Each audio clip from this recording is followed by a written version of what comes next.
Hello，大家好。大家去喇叭玩嘅時候，有冇食過車渠貝刺身啊？呢種貝呢，日本喺每年嘅9月係允許捕撈嘅，允許食用。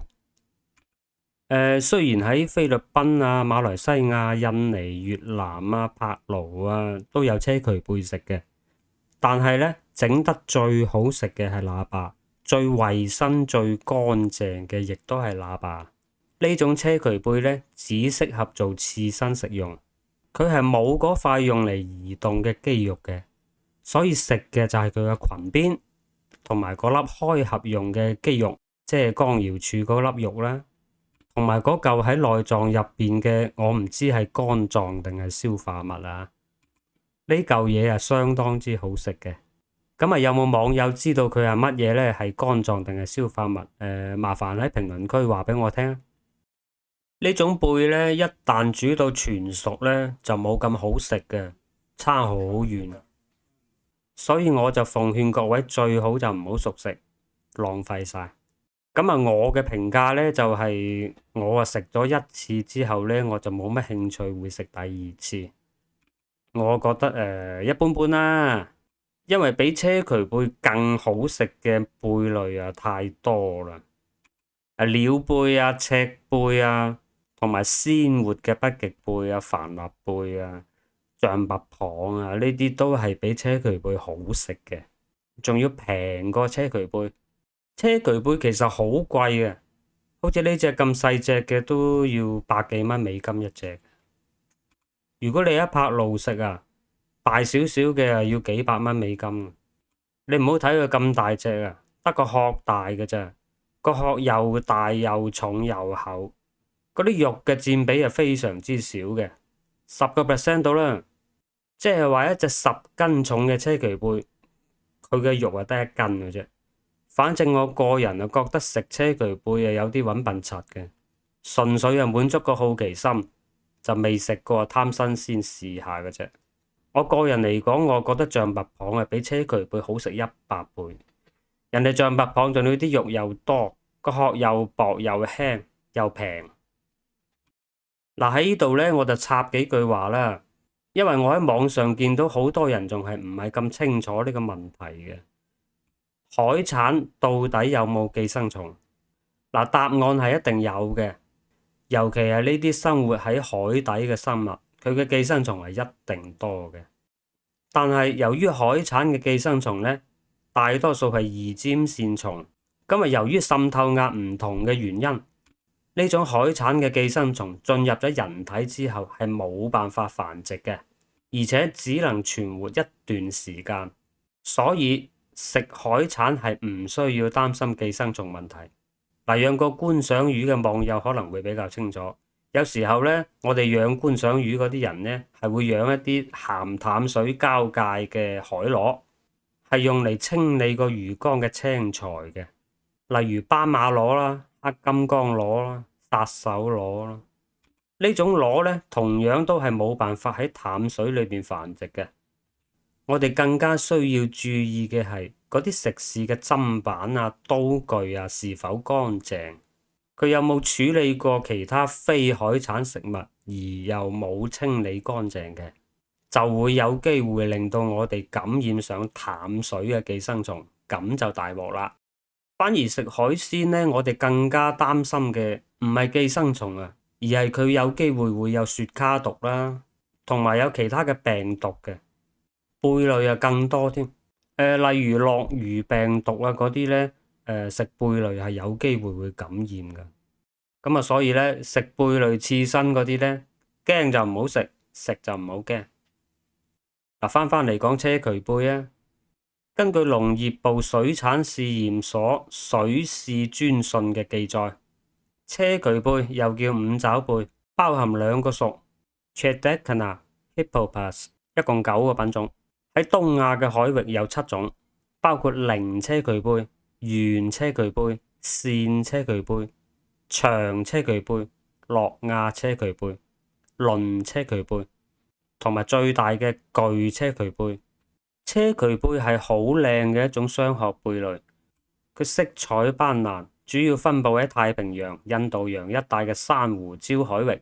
佢哋中意熱帶猛烈嘅陽光，水嘅深度不超過20米，水溫係25°C到30°C，鹽度嘅範圍係32到35 PSU。車渠貝啱啱出世嘅時候係會游動嘅，然後就固定喺啲礁石啊、珊瑚礁上面，跟住就會同啲礁石黐埋一齊，終身不再移動。所以好多時候我哋潛水嘅時候呢，係會見到陷入喺礁石或者珊瑚礁裏邊嘅車渠貝嘅。有啲係要等到佢長到好大嘅時候呢，就會喺啲石裏邊擠咗出嚟嘅。咁我覺得呢，車渠貝嘅觀賞價值啊，遠遠比食用價值要高啦。依家已經有啲小型嘅車渠貝呢，係用於魚缸裏邊作為觀賞魚嚟到飼養嘅，非常之靚。咁啊，車渠貝嘅顏色點解佢會咁鮮豔、咁靚呢？佢嘅原因係同珊瑚一樣，佢哋嘅體內啊存在於共生組蟲黃組啊 Zoisandeli， 佢係囊胞蟲嘅一種。珊瑚、海葵、車渠貝同呢種蟲黃草咧，唔單止係合作關係，而且係必然關係，類似人體消化系統裏邊嘅有益細菌一樣。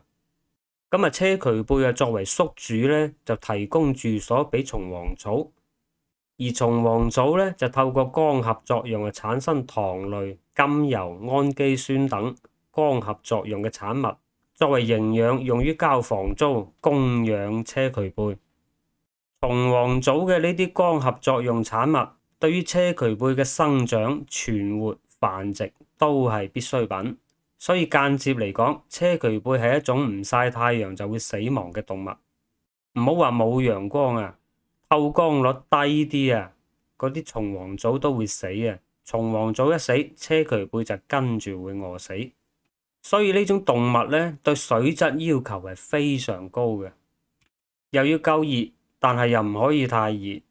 一旦超過30度嘅水溫，就會令到蟲黃組死亡，車渠貝亦跟住死亡。如果一旦污染嚴重，海水就會渾濁，透光率就會低，蟲黃組就冇辦法得到足夠嘅陽光而死亡，車渠貝就會跟住餓死。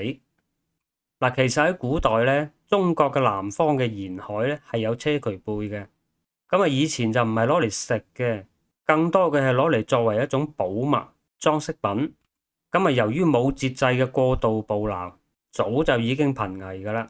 再加上近代由於污染太過嚴重，海水渾濁，透光率低，所以就算你放啲車渠貝苗落個海度，佢都冇辦法生存。所以喺呢啲水質咁差嘅環境，你點樣保護都係已經冇作用。你要保育車渠貝，首先你就要改善水質。而車渠貝雖然係雌雄同體，但係要異體繁殖。當佢分布太過稀疏嘅話，譬如話隔幾十米先至有一隻車渠貝嘅話，佢哋係冇辦法完成繁殖嘅，只有等死嘅啫。咁啊放心，呢種動物咧係唔會滅絕嘅。其實喺近年呢，喺菲律賓啊、印尼啊、越南啊、帕勞啊、台灣啊，都已經有人工養殖嘅車渠貝嘅。呢啲地方嘅保育係做得非常之好嘅。但係車渠貝又好難服侍嘅，佢唔同嗰啲蠔啊、花甲啊、青口啊嗰啲咁嘅貝類啊，將啲幼苗掉落個海度，你都唔使理佢，佢都會生長得非常之好嘅。車渠貝就唔得，佢野外繁殖率係非常低嘅。如果你只係放啲幼苗任佢自生自滅嘅話，能夠長大嘅係非常之稀少。所以依家都係採用人工養殖先會大大提高成長率。但係就會多咗工序，成本就比較高啦。首先就喺育苗池用水泥板放置車渠貝嘅幼苗，去到1歲大嘅車渠貝咧就只有1英寸長嘅啫。呢個時候就要用網箱保護起身放到海底。當佢生長到30公分大嘅時候，又要潛落海底，人工去除網箱，仲要放喺透光率高嘅地方。仲要每隔一段時間咧，就要去觀察一下佢嘅生長狀態是否健康。兩歲前係好容易夭折嘅，水質要求非常乾淨，你嗰個水域唔可以有污染。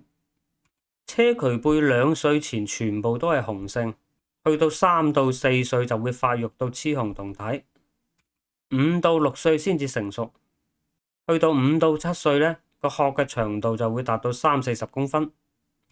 咁啊，依家呢，車渠貝喺好多國家都係禁止捕撈同埋食用嘅，而大部分合法捕撈嘅地方呢，佢都係有限制咁嘅捕撈，例如話大於30公分先可以捕撈啦，限制喺特定嘅季節先可以捕撈啦。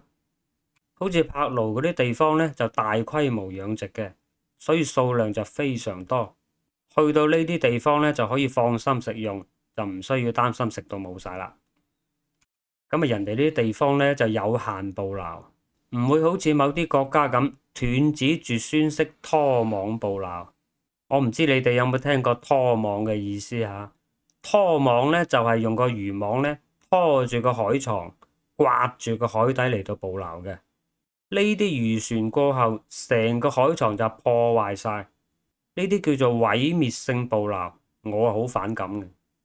Anyway 啦，海洋係好靚嘅，我係好中意大海嘅。咁啊，大家食海鮮之餘啊，一齊保護下海洋啦。見到尺寸過小嘅海鮮呢，就拒絕購買，沒有買賣就沒有傷害。咁有啲網友啊話：你唔食海鮮得唔得啊？咁啊，對於我嚟講啊，梗係唔得啦，海鮮咁好食。況且人類呢個物種呢，本身就係雜食性偏肉食嘅動物，人類係以肉食性為主嘅，植物性為輔啊。所以大家作為一個人類呢，你就唔好話食肉殘忍啦。我話幾時都係咁講噶啦，唔好虐待動物。食佢哋嘅時候呢，就要俾佢哋死得舒適啲。對於有痛覺神經嘅動物，就千祈唔好去虐殺佢。OK，今期講到呢度，多謝大家收睇，希望大家幫手訂閱支持一下，俾個 like 啊！我哋下次見，拜拜。